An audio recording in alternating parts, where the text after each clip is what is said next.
One of the world's biggest, if not the biggest, events for actors, the Academy Awards, will take place next March. The anticipation is already mounting, and potentially competing in the Best Foreign Language category will be Korea's HAEMOO.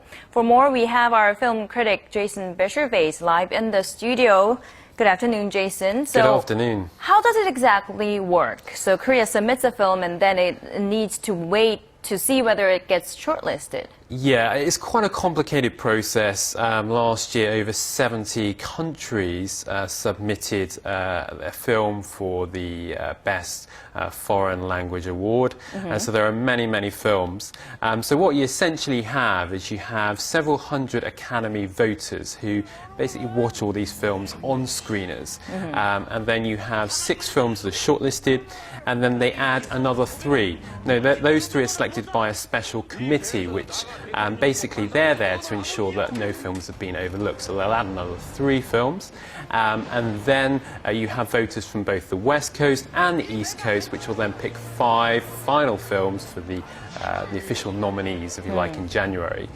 So it is a complicated... It is a very complicated process. It is a complicated process, and there are lots of factors involved in choosing the nominees as well. Right. So what aspects in terms of quality are the voters looking for? Well, obviously quality. Quality is obviously a big factor, but the Academy tend to favour films that tackle social issues. They're fond of history, for example. A lot of the Academy voters are generally of the older generation too, and so and they're also I think they tend to appreciate European cinema a little bit more than perhaps Asian cinema, as we've seen with the films that have been nominated in the past. If you look at the top 10 countries, 9 of them are European, and one of them Japan. Japan's done quite well. 4 films have won, 12 nominees, but Korea, 0. So Korea doesn't have a very good track record. Right. So you would say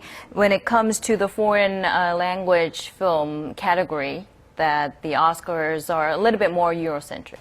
Yeah, I think it's fair to say, and I think the voters themselves, they have, a lot of them have European heritage, for example, and so they tend to favour, or they tend to appreciate, or at least they tend to understand European films a little bit better than perhaps films from other countries. Although Japan does have a good history with the Oscars, and it does have a great cinema, but so does Korea. And it's interesting that Korea, despite the fact that it's appreciated worldwide, we see films go on to do very well at festivals, and yet no films are nominated, which I think is perhaps reflective of Korea's dark narrative. A lot of the films that do get chosen for the submission for the Academy Awards are quite dark. Pieta, for example, by Kim Ki-duk, went on to win the Golden Lion at Venice, and yet it didn't get a nomination. And to be honest, I was expecting it not to get a nomination because it's just so dark. And HAEMOO is also dark. Oh, so do you think HAEMOO still has a fair chance in being nominated? It's a long shot. It does compete against many different and very good films. It is a dark film, but there is one great thing about it. It's produced by Bong Joon-ho and also co-written by Bong Joon-ho. Now that's interesting because Snowpiercer, directed by Bong Joon-ho, of course, written by Bong Joon-ho as well. That's also being considered for the main categories: Best Director, Best Screenplay or Adapted Screenplay, Best Supporting Actress for Tilda Swinton.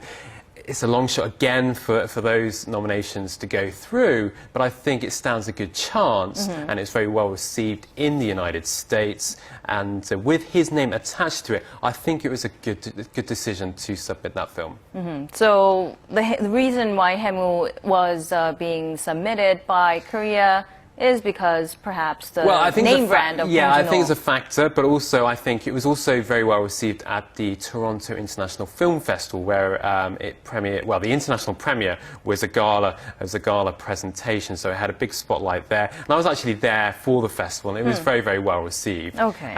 So I think that's also a big factor too. All right. So apart from director Bong, which Korean director do you think has a fair chance of having a movie nominated in the Oscars Best Foreign Language Film then? I think Lee Chang-dong. I think Lee Chang-dong's social conscious narratives, his films are very, very aware of the surroundings and the matters that they try to deal with, his films try to deal with. And I think if he makes a masterpiece, and I think he's a very consistent director, and I think if he can get... The crucial thing with Lee Chang-dong is that he gets the funding. It's very difficult for him to get the funding for his films. I think if he gets adequate funding, a decent budget, I think he could produce a film that will go on to win awards at festivals, get that exposure, so when the Academy receive the screeners, they're like, oh, okay, this film's gone on to win many awards, and so that kind of helps give it exposure and yeah, it gives it a bit of a push, which the films do need.